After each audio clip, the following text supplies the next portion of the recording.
अस्सलामुअलैकुम नाज़रीन, ये वाक़या है सिंध हैदराबाद का, जहाँ पर एक 13 साल लड़की ने, और बाज़ लोग कह रहे हैं कि 12 साल की उसकी उम्र थी, उसने अपने स्कूल की ही तीसरी मंजिल से कूद के ख़ुदकुशी कर ली है। ये एक बड़ा अजीब व गरीब वाक़या है। इस वाक़े की सीसीटीवी फुटेज भी आ चुकी हुई है। मैं आपको दिखा भी दूँगा सीसीटीवी फुटेज जो है, किस तरह से एक बच्ची तीसरी मंजिल तक पहुँचती है। उसके उस जगह पे वो जो एक बना होता है, फेंस बनी होती है, फेंस पे खड़ी होती है और वहाँ से कूद जाती है। लोग खड़े देख रहे हैं और वो कुछ नहीं करते, वो उसे कूदने देते हैं। ये हो रहा है। आपने हो सकता है 2-3 दिन पहले ये खबर सुन ली हो, लेकिन मैं आपको इस वीडियो में, इस वीलॉग में अपडेट देने जा रहा हूँ, आपको बताने जा रहा हूँ कि एग्जैक्टली ये किस तरह हुआ, कैसे हुआ, क्यों हुआ और आपको करना क्या है, क्योंकि किसी के साथ भी हो सकता है जो उस बच्ची के साथ हुआ है। नाज़रीन, ठीक है, अब मैं आपको इसकी पूरी थोड़ी सी डिटेल बता देता हूँ। ये बेसिकली वाक़या आज से 2 दिन पहले का है।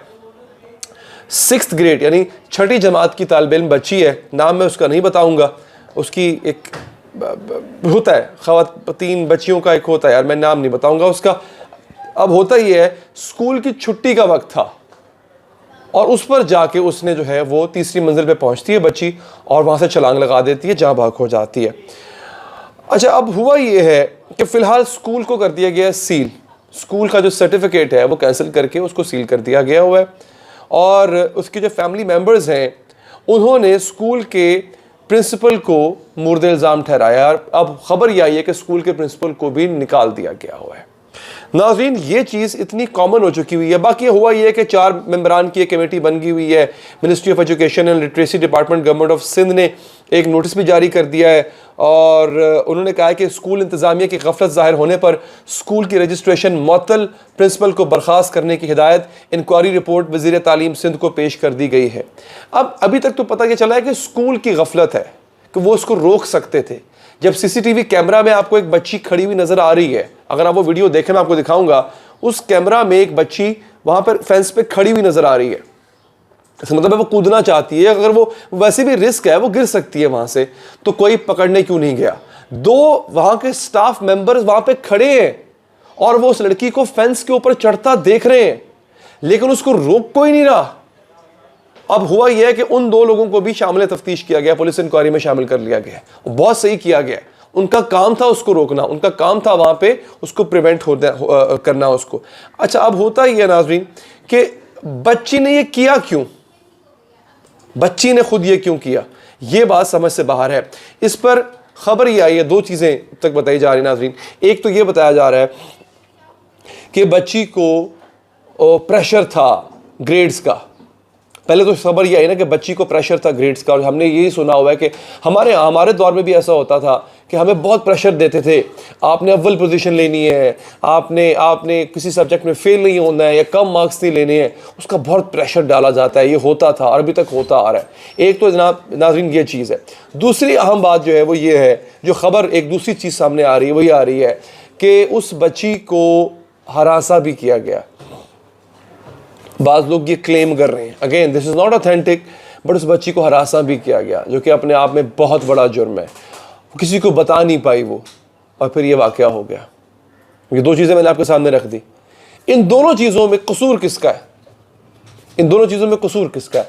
मैं, कोई भी माँ बाप नहीं चाहता कि उसकी औलाद पे कोई तकलीफ़ आए, चे जाए कि वो जान से चली जाए, लेकिन कहीं ना कहीं हमारी गफलत सामने आ जाती है। नाज़रीन, आज मैं बड़े इंपॉर्टेंट इशू पे बात करने जा रहा हूँ, और ख़ास तौर पे उन लोगों से जो वालिदैन हैं या वो लोग जो वालिदैन बनेंगे फ्यूचर में। यानी मतलब हुआ कि मैं आप सबसे मुखातिब, आप सब ने मेरी बात बड़ी गौर से सुननी है। बच्चों की मेंटल हेल्थ पे आपने कॉम्प्रोमाइज़ नहीं करना। बाज़ लोगों के लिए ये लफ्ज़ जो मैंने इस्तेमाल किया है शायद बहुत नया हो, मेंटल हेल्थ, और फिर वो भी बच्चों की मेंटल हेल्थ। बच्चे, याद रखिएगा, आप, हम जिस एज में हम हैं, हम सुन रहे हैं, हम अपना जहन जो है वो काफ़ी हद तक मजबूत कर चुके होते हैं, फैसला साजी में मजबूत कर चुके होते हैं, राय कायम करने में मजबूत कर चुके होते हैं, अपने इमोशंस को, हमारे इमोशंस स्ट्रांग हो चुके होते हैं। बच्चा, और ख़ास तौर पे इस एज का बच्चा, जब वो 7 साल से ऊपर और 12, 13, 14, यहाँ तक के 17, 18 साल तक की उम्र तक के ये जो होते हैं, टीनेजर्स होते हैं, इनकी जहनी नशोनुमा जो है वो मुसलसल हो रही होती है। हर नए दिन के साथ इनकी जहनी नशोनुमा होती है। ये इमोशनल ब्रेकडाउन से भी गुजर रहे होते हैं, ये फैसला साजी के फुकदान से भी गुजर रहे होते हैं, ये कहीं ना कहीं कॉम्प्लेक्स से भी गुजर रहे होते हैं, इनमें कंपटीशन भी बहुत ज़्यादा, हर चीज़, करियर बिल्डिंग के ऊपर भी इनका बड़ा फोकस, हर चीज़ इनकी जो है ना वो यूँ कह लें कि अभी नौज़ायदा होती है।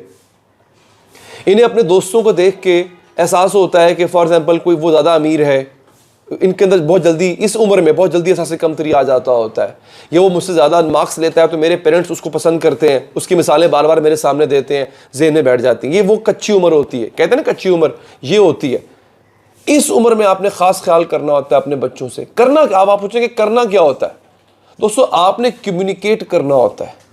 हमारे घरों में, अक्सर घरों में ये होता है कि वालिदैन ने एक बहुत ही मुग़ल आज़म टाइप माहौल बनाया होता है घर में। मैं माज़रत के साथ मैं बड़ी खुली बात करूँगा यहाँ पे, मुग़ल आज़म टाइप माहौल बनाया होता है। बाबा है, बात नहीं करनी, क्यों नहीं करनी बात, हमसाये से करूँगा। औलाद का और बाप का एक अजीब सा डिस्टेंस कायम किया होता है कि वो बाबा है, पर क्यों? फिर इर्द गिर्द के लोग ढूंढते हैं, क्योंकि इस उम्र के नौजवान को अपना कैथारसिस चाहिए होता है। वालिदैन से बेहतर कोई कैथारसिस नहीं दे सकता। हमारे यहाँ एक डिस्टेंस रखा जाता है, खुद से डिस्टेंस कायम किया जाता है कि नहीं, बच्चों को ज़्यादा फ्री नहीं करना खुद के साथ। वो फिर ऐसे लोगों के साथ बच्चा फ्री हो जाता है जिन लोगों को आप बुलाना पसंद नहीं करते, वो अजीब कुमाश के लोग होते हैं। तो ये कम्युनिकेशन का जो खलीज है, ये जो गैप है, ये आपने सबसे पहले start talking to your children. बच्चों के तेवर पे गौर करें, बच्चों की रूटीन पे गौर किया करें। बड़ी इंपॉर्टेंट बात बता रहा हूँ आपको, बच्चे की रूटीन, अगर एक बच्चा, उसकी एक रूटीन थी और अचानक उस रूटीन में एक तब्दीली आ गई है, तो गौर करें, उससे पूछें, डांटे नहीं, उससे पूछें, उससे बात करें कि मतलब ऐसा होता था, आज तुम पहले बेटा जल्दी सो जाया करते थे, आजकल लेट सो रहे हो, खैरियत है, तबीयत ठीक है, सब खैरियत है। हो सकता है वो उस वक्त मैसेजेस पे देर रात तक आपसे चोरी किसी से बात करता, आपको बताएगा नहीं, उसी वक्त भी नहीं बताएगा। ये नहीं आपके पहली दफ़ा पूछने पे बता देगा, ये बता देगी, लेकिन आपको बात करते रहना है। और बात ऐसे करनी है कि उसको ये ना लगे कि जिस दिन मैंने बता दिया उस दिन मुझे चपेड़े पड़ेंगी। नहीं, उसको इस बात का एहसास हो कि मैं, भले वो कुछ गलत ही क्यों ना कर रहा हो, लेकिन आपने मेक श्योर ये करना है, अगर आपका बच्चा कुछ गलत भी करके आ गया है तो वो सबसे पहले आपको बताए, वो आपको कॉन्फिडेंस मिले, उसको आप पर इतना एतमाद होना चाहिए कि आप आग बगूला होकर आसमान सर पे नहीं उठा लोगे, आप उसकी बात सुनोगे। हाँ, उसको डांटो, गलत को गलत कहो, लेकिन उसका भी एक तरीका होता है। मैं दोबारा बता रहा हूँ इस बात को, आपने वो जो क्या था, शहनशाह अकबर नहीं बनना कि सलीम को अगर मोहब्बत हो गई है तो उसको दीवार में चुनवा दो। नहीं, आपने गुफ्तगू करनी है अपने बच्चे के साथ। यकीन कीजिए, कम्युनिकेट कीजिए, आपका बच्चा सही रहेगा, सेफ हैंड्स में रहेगा, गलत हाथों में नहीं जाएगा। बात सिर्फ खुदकुशी की नहीं हो रही, नशे पे लग जाते हैं बच्चे, गलत सोहबत में बैठ के गलत काम करना शुरू कर देते हैं बच्चे, और वो उसमें अक्सर कसूर ये होता है कि माँ बाप कम्युनिकेटिव नहीं होते। तो इस चीज़ का आपने ख्याल रखना है। अपना बहुत ख्याल रखिए। अल्लाह ने के बाद।